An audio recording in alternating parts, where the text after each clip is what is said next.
다 함께 찬송가 384장 나의 갈 길 다가도록 함께 찬양하겠습니다. 384장입니다.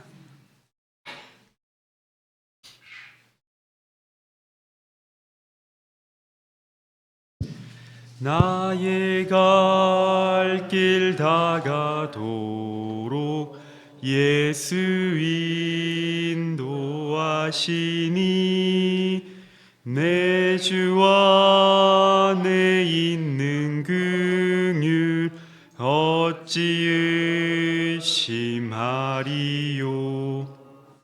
믿음으로 사는 자는 하늘 위로 받겠네. 무슨 일을 만나든지 만사 형통하리라. 무슨 일을 만나든지 만사 형통하리라. 나의 갈 길 다가도록 예수 인도하시니 어려운 일 당할 때도 족한 은혜 주시네. 나는 심히 고단하고 영혼 매우 가라나 나의 앞에 반석에서 샘물 나게 하시네. 나의 앞에 반석에서 샘물 나게 하시네. 나의 갈 길 다가도록 예수 인도하시니 그의 사랑 어찌 큰지 말로 알 수 없도다. 성령 감화 받은 영혼 하늘 날아갈 때에 영영 부를 나의 찬송 예수 인도하셨네. 영영 부를 나의 찬송 예수 인도하셨네.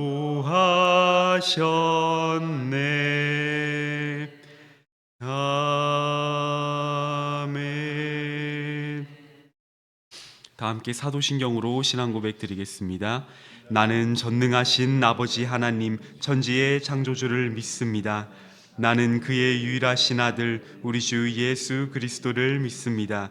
그는 성령으로 잉태되어 동정녀 마리아에게서 나시고 본디오 빌라도에게 고난을 받아 십자가에 못 박혀 죽으시고 장사된 지 사흘 만에 죽은 자 가운데서 다시 살아나셨으며 하늘에 오르셔 전능하신 아버지 하나님 우편에 앉아 계시다가 거기로부터 살아있는 자와 죽은 자를 심판하러 오십니다.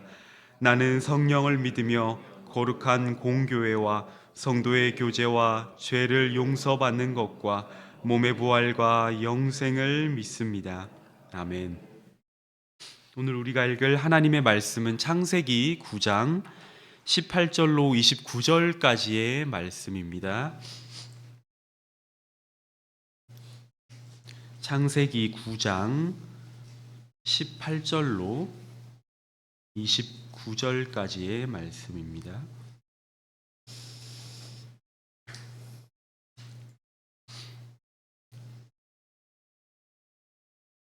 네, 다 찾으신 줄 알고 교독하고 마지막 절은 함께 읽도록 하겠습니다. 제가 먼저 읽겠습니다.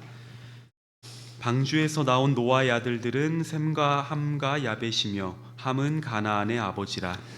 노아의 세 아들로부터 사람들이 온 땅에 퍼지니라. 노아가 농사를 시작하여 포도나무를 심었더니 포도주를 마시고 취하여 그 장막 안에서 벌거벗은지라. 가나안의 아버지 함이 그의 아버지의 하체를 보고 밖으로 나가서 그의 두 형제에게 알림해 셈과 야벳이 옷을 가져다가 자기들의 어깨에 메고 뒷걸음쳐 들어가서 그들의 아버지의 하체를 덮었으며 그들이 얼굴을 돌이키고 그들의 아버지의 하체를 보지 못하였더라. 노아가 술이 깨어 그의 작은 아들이 자기에게 행한 일을 알고 이에 이르니 가나안은 저주를 받아 그의 형제의 종들의 종이 되기를 원하노라 하고 또 이르되 셈의 하나님 여호와를 찬송하리로다. 가나안은 셈의 종이 되고 야벳을 창대하게 하사 셈의 장막에 거하게 하시고 가나안은 그의 종이 되게 하시기를 원하노라 하였더라. 홍수 후에 노아가 350년을 살았고 그의 그 나이가 나이가 950세가 되어 죽었더라. 죽었더라. 아멘. 오늘은 덮음과 드러냄, 복과 저주의 길이라는 주제로 함께 말씀 나눠보도록 하겠습니다. 먼저 18절과 19절은 대홍수 이후의 인류의 기원을 알려주고 있습니다. 성경은 노아의 세 아들로부터 사람들이 온 땅에 퍼졌음을 분명히 말씀하고 있습니다. 세 아들을 통해서 온 땅에 사람들이 퍼졌다는 것은 하나님께서 내리신 명령, 생육하고 번성하라는 그 말씀에 순종하는 인류의 모습을 먼저 발견할 수가 있습니다. 그러면서 세 아들이 당시의 인류 민족의 조상이자 대표임을 알 수가 있습니다. 다음으로 20절과 21절을 보면 노아의 모습이 나타납니다. 노아는 홍수가 끝난 뒤에 포도 농사를 지었습니다. 그렇게 농사를 짓고 포도를 수확했습니다. 문제는 이 포도주를 마시고 취할 정도로 과하게 마셨다는 데 있습니다. 노아는 자신의 몸을 그만 노출시키는 그러한 죄와 연약함의 수치를 드러내고 말았습니다. 우리는 이 장면을 통해서 하나님께 택함받은 자라도 언제든지 죄의 위험에 노출되어 있고 또 넘어질 수 있음을 발견할 수 있습니다. 노아는 의인이자 당대의 완전한 자라고 인정받았습니다. 그러한 노아였지만 어느 순간 술 취함이라는 죄를 범하고 말았습니다. 마찬가지로 우리도 하나님의 자녀로 선택받은 줄로 믿습니다. 사실 그럼에도 죄악된 세상을 살다 보면 이 세상의 영향을 받을 때가 많이 있습니다. 그래서 실수하고 넘어지는 경향이 있습니다. 그렇게 우리는 정신을 바로 차리고 영적으로 깨어 있어야 합니다.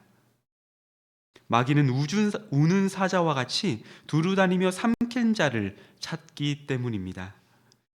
늘 영적으로 깨어 현재 우리의 마음 상태가 어떠한지 파악하며 성령님의 능력을 간구하는 저와 여러분 되시기를 소망합니다. 본문으로 다시 돌아와 보겠습니다. 22절에서는 이제 함의 죄악된 모습을 알려줍니다. 함은 아버지 노아의 하체를 보고 밖으로 나가서 두 형제에게 알렸다고 했습니다. 22절을 유심히 살펴보면 함이 두 형제에게 알렸다는 말만 있지 이제 어떻게 행동했는지는, 그러니까 아버지에 대해서 다른 조치를 하지 않았음을 알 수 있습니다. 함은 그저 눈으로 수치를 보고 입으로 수치를 드러내는 그러한 어리석음을 범했습니다. 반면에 이 셈과 야벳은 어떠한 반응을 보였을까요? 23절은 이렇게 우리에게 말씀합니다. 셈과 야벳이 옷을 가져다가 자기들의 어깨에 메고 뒷걸음쳐 들어가서 그들의 아버지의 하체를 덮었으며 그들이 얼굴을 돌이키고 그들의 아버지의 하체를 보지 아니하였더라. 아멘. 이 셈과 야벳은 먼저 이 옷을 각자의 어깨에 메고 뒷걸음쳐서 들어갔다고 했습니다. 이때 옷을 준비한 이유는 바로 아버지의 수치를 덮어주기 위함이었습니다. 또한 뒷걸음쳐서 들어간 것은 아버지의 수치를 보지 않기 위함과 동시에 아버지를 공경하는 행위였습니다. 비록 죄에 넘어진 아버지였지만 그럼에도 하나님께서 가정에 세워주신 그 질서이자 가정의 제사장이었던 그 아버지 노아를 셈과 야벳은 그 질서를 무너뜨리지 않고자 했습니다. 또한 아버지의 수치를 가려주는 그 반응을 몸소 행동으로 보여주었습니다. 이렇게 옷을 가렸을 뿐만이 아니라 셈과 야벳은 함과 달리 아버지의 하체를 보지 않았습니다. 함은 아버지의 하체를 봤지만 그들은 아버지의 수치를 눈으로 보지 않는 선택을 했습니다.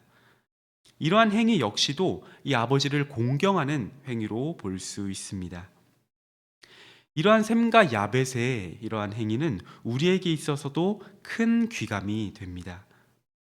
누군가의 수치와 연약함을 덮어주는 그 모습은 분명히 주님의 제자들에게 필요한 삶의 자세이기 때문입니다. 물론 사람은 삶을 살다 보면 분명히 누군가 실수할 수 있고 연약한 모습을 보일 수도 있습니다. 그럴 때 우리는 어떻게 해야 할까요? 우리도 이 셈과 야벳처럼 그들의 실수와 연약함을 덮어줄 수 있어야 할 것입니다. 긍휼히 여길 수 있어야 합니다. 우리가 섬기는 예수님께서도 긍휼히 여기는 자는 긍휼히 여김을 받게 될 것임을 말씀하신 적이 있습니다. 또한 예수님께서는 이 무리를 불쌍히 여기사 병자들을 고쳐주셨습니다. 마태복음 14장 14절에서 이렇게 말씀합니다. 예수께서 나오사 큰 무리를 보시고 불쌍히 여기사 그 중에 있는 병자를 고쳐주시니라. 아멘. 이 주님을 믿고 따르는 우리는 마찬가지로 주님의 마음으로 이웃을 대해야 할 것입니다. 주님을 믿는 자라면 성령님 안에서 그리스도를 닮아가는 삶으로 변화되는 것이기 때문입니다.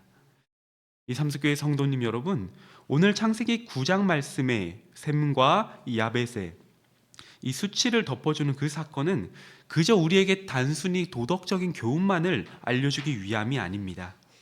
단순히 한 사람의 수치를 덮는 그 사람이 아닌 이제는 모든 인류의 수치를 덮어주시는 그 분을 이제 세상에 오심을 알려주기 위해서 이 창세기 말씀은 기록했습니다.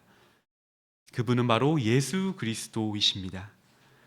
예수님께서는 우리의 죄로 인해 이 수치를 가만히 보고 조롱하지 않으셨습니다. 우리의 죄의 문제를 완전히 단번에 해결해 주시기 위해서 십자가에 달려 돌아가셨습니다.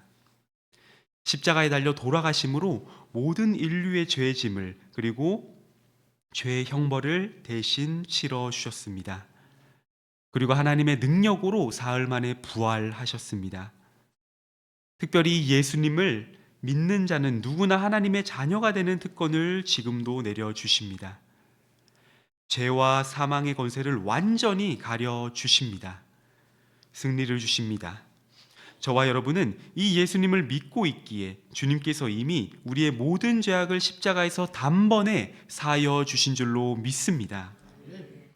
우리 스스로는 노아와 같이 늘 연약하고 넘어지는 그러한 존재이지만 우리 스스로는 죄인이지만 하나님께서 그의 아들 예수님을 믿고 있는 그 믿음을 보시고 의롭다는 칭의의 판결을 주신 줄로 믿습니다.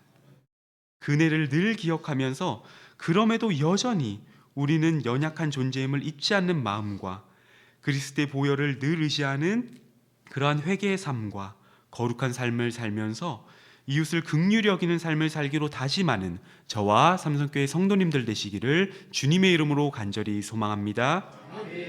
기도하겠습니다. 하나님 아버지, 예수님을 통해서 우리의 죄를 덮어주심에 감사드립니다. 늘 삼위 하나님의 구원의 은혜를 잊지 않기를 원합니다. 구원의 은혜를 이미 베풀어 주신 주님, 그 은혜를 잊지 않고 늘 주님 닮은 거룩한 삶 살게 하옵소서. 주님께서 인류를 긍휼히 여겨 주셨듯이 우리도 주님의 제자로서 성령님께서 함께하는 성전으로서 이웃을 불쌍히 여기는 넓은 마음 더하여 주시옵소서. 감사드리며 예수 그리스도의 이름으로 기도드립니다. 아멘. 주기도문으로 예배 마치겠습니다. 하늘에 계신 우리 아버지, 아버지의 이름을 거룩하게 하시며 아버지의 나라가 오게 하시며 아버지의 뜻이 하늘에서와 같이 땅에서도 이루어지게 하소서. 오늘 우리에게 일용할 양식을 주시고 우리가 우리에게 잘못한 사람을 용서하여 준 것 같이 우리 죄를 용서하여 주시고 우리를 시험에 빠지지 않게 하시고 악에서 구하옵소서. 나라와 권능과 영광이 영원히 아버지의 것입니다. 아멘. 오늘 화요일은 선교와 전도를 위해서 함께 기도하길 원합니다.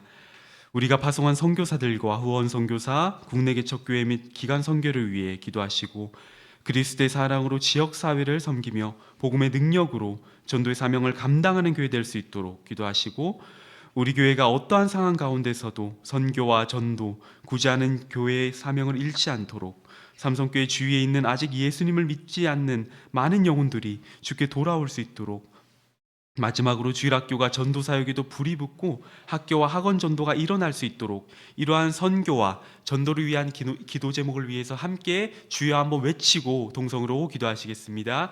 주여! 하나님 아버지 감사합니다. 또 오늘 말씀을 듣고